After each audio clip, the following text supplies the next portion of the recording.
Hey everybody, thanks for tuning into another episode of Tinnitist TV. Today I'm talking to Brendan Benson. He's one of those guys who can do it all and do it well. He sings, he writes, he plays umpteen instruments, he produces and engineers, and oh yeah, he leads the supergroup the Raconteurs with his fellow Detroit native and Nashville resident Jack White. With all that going for him, you might expect Benson to be a high-maintenance guy. But in truth, he seems more like the title of his latest solo album, Low Key. As usual, he made it pretty much by himself in his own studio, painstakingly handcrafting another set of superb, classic-sounding pop rock in the vein of Squeeze, Crowded House, and The Kinks. If that isn't old school enough for you, he even covers Gerry Rafferty's classic Right Down the Line. Shortly before Low Key arrived, Benson zoomed in to talk about going it alone, reuniting the Raconteurs, and which classic pop rocker he might cover next. Enjoy. Nice to meet you, Brendan Benson. You too.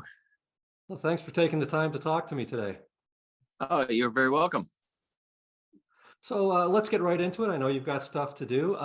We're here to talk about your eighth album, Low Key, which is just coming out.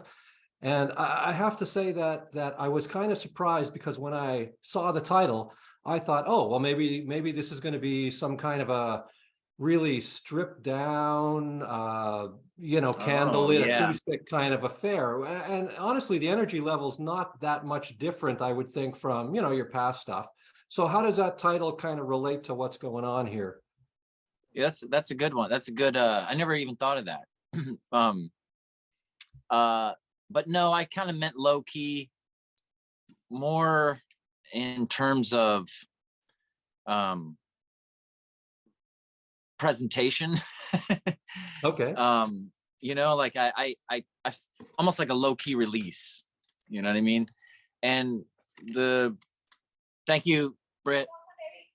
And I was kind of thinking that I would release or have something new to tour on, really put to tour Dear Life, which I never got to tour. Right. So, I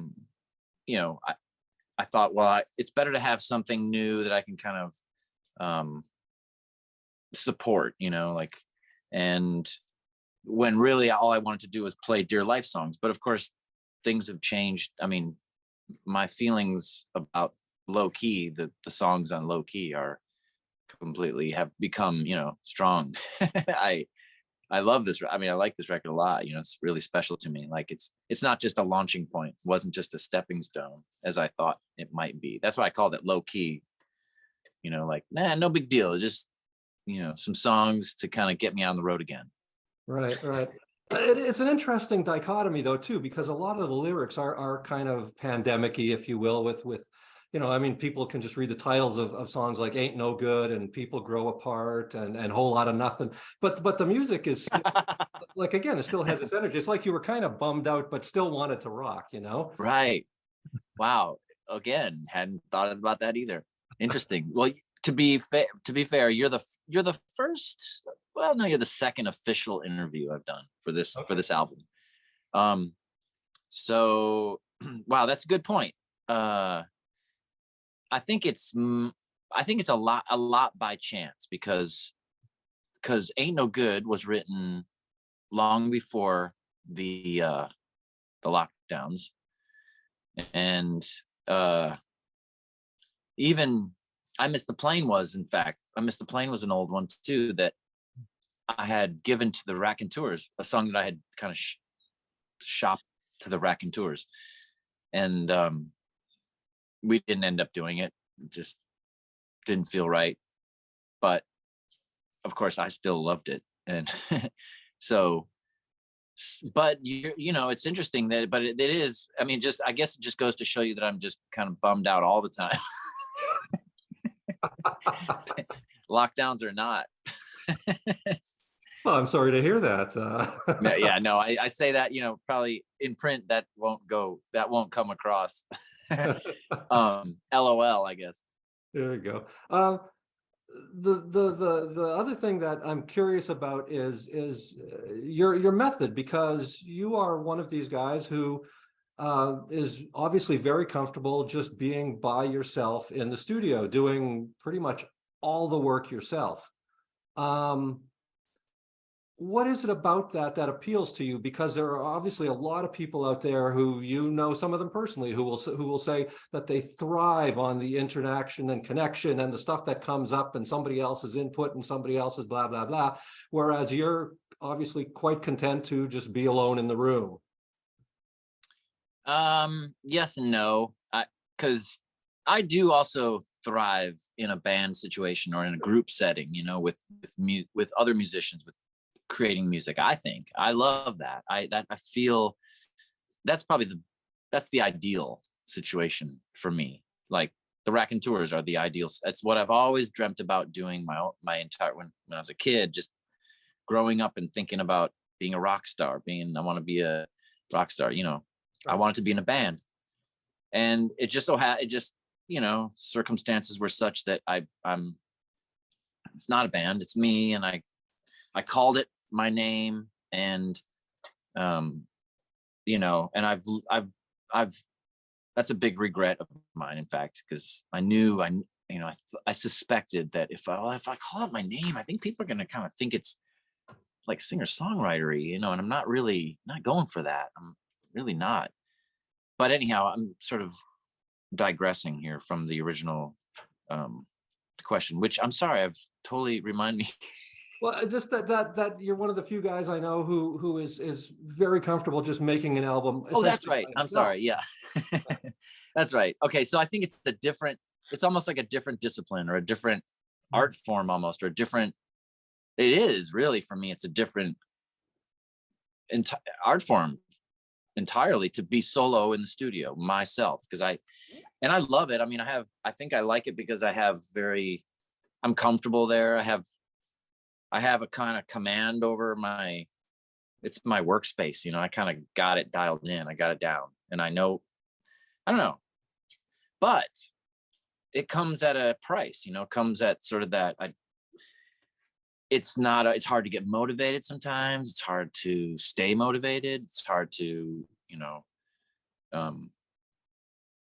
just, you know what to do sometimes. I mean, just, you'd like an opinion, you'd like an outsider's, you know, and I don't know, especially the older I get, I guess I have less to prove too, you know, so I'm not so anxious to get in the studio by myself and create some, you know, what I think might be my masterpiece, you know, or whatever, like, you know, I just don't really, I'm over that now. I think I've proven myself enough to myself. Do you think this will be the last one that you do primarily yourself? Do you think future solo albums even will be kind of more band based? No, it's not changed. It hasn't changed me. I mean, I would prefer it, but it's still kind of, the fact remains that I did just sort of, I kind of made my bed, you know what I mean? Like I started out solo, made a deal out of it, calling it myself by calling it my name.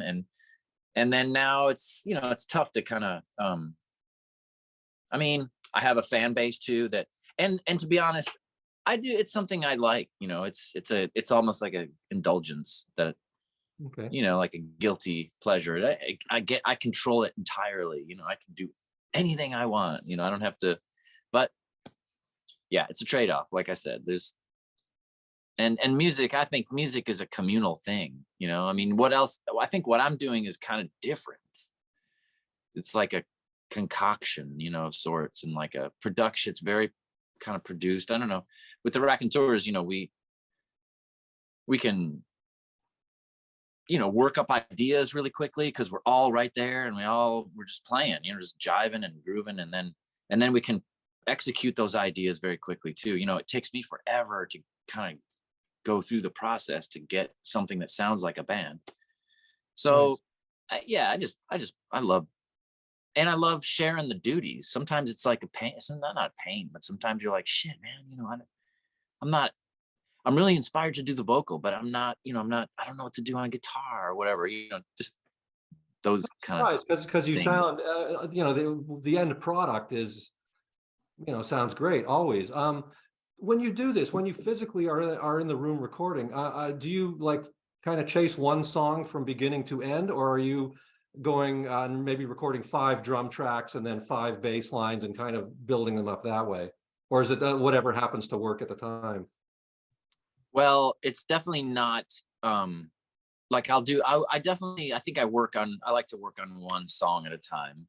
Sometimes I'll have a few going, a few, 3 at the most, but I don't flip flop between, like, if I have, say, a good drum sound, Right. I don't just put that on all my songs, and that, which is probably a common thing to do, kind of take care of all the drums first. And I'm just not that well organized, and I'm also always in a hurry.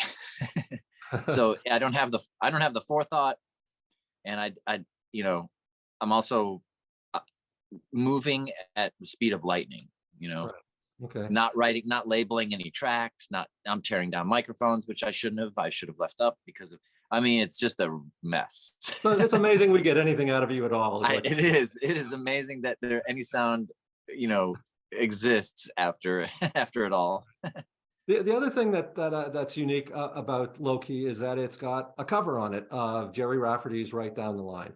And if I read the press bump, and that was true, it apparently was a friend's suggestion. Yeah. And that you said that you normally kind of just ignore those things, but for some reason this song was different from others. So what was different about this one that made you decide to do it, as opposed to, because I'm sure people have suggested other songs to you that were great songs. Yeah, probably. I think when she said it originally, years ago, when she first said it, I think that it rang true then. It must, I like Gerry Rafferty. I think he's got, he's a mood. He's just a total mood, right? It's just, it's kind of my childhood. It's a bittersweet feeling. I don't know. Anyhow, when she said that, although I thought Baker Street would have been my first choice, but then of course the Foo Fighters did it, and I think that was the reason. Then I thought, I'm probably not going to do that, since the Foo Fighters just did that. Not that I'm in the same category or arena even or whatever, but just it just didn't feel fresh. So now cut to just recently, when I was I was kind of excavating songs for this record, low key. It started out that way. I thought, actually, it started out that I would, kind of revisit some old things, see if I had anything maybe that I forgot, that was left off Dear Life or anything, which was a couple songs. But then I had the idea of, like, what about a covers thing? What about if I did a whole covers album? And that's when I thought of the Gerry Rafferty thing. I'm like, oh man, I don't know how it came to me. It's weird. It's not like I had been thinking about it ever since. So I don't know why it just came to mind. Like, that's such a great idea for a cover. And I was kind of, and partly I was doing it like, she's gonna love this. This will be great because she'll love, Cindy will really dig that. And I love how Cindy has become now she's been written about every time the song is mentioned. She's mentioned, it's great. Right. Like, yeah. So did this open the covers floodgates? Are you gonna record some more covers? Did you put together a list? Is that covers? I did. I had a list. It changed from, there's All In. That's another cover on the record. But I did have a list of songs that changed into a list of Roxy Music songs that I was going to cover. I had, like, just whatever list of potential covers to do, and by different bands. But then I think I got on this Roxy Music trip. I thought, what about Mother of Pearl? Wow, could I do that? Or Brian Ferry, that's an impossible act to follow. But I don't know. And then it kind of quickly became a lit, like, I'm just going to cover this album or something. I like this it. Roxy That's music.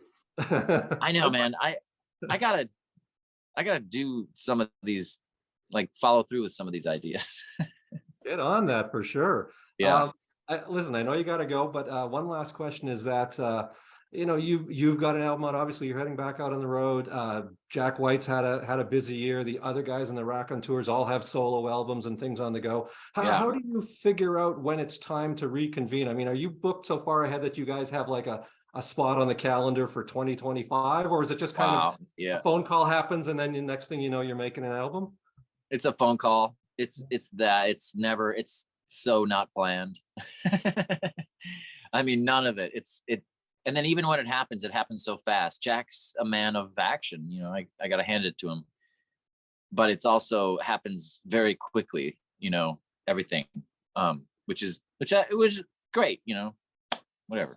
But the Raconteurs is such a, I don't know why or how it happens. Like, it's usually, to be honest, I think it's just about scheduling. I mean, if everyone's around at the same time, then we might get together, you know. Yeah. So Probably not this year. probably not. All right. Probably not. Well, we'll look forward to that whenever we get it. And yeah, get on that Roxy Music covers album. I like your posters in the background. Yeah. Oh, thank you. Yeah. Well, I'm missing I'm missing Roxy, and I'm missing you, but I don't have a Brendan Benson poster, or else it would be Right. All right, my friend. Well, listen, thanks for your time today. Thanks for the music, and Cheers. we'll Thank see you very much. I appreciate it. Thank you. All right. See you. Bye-bye. Bye.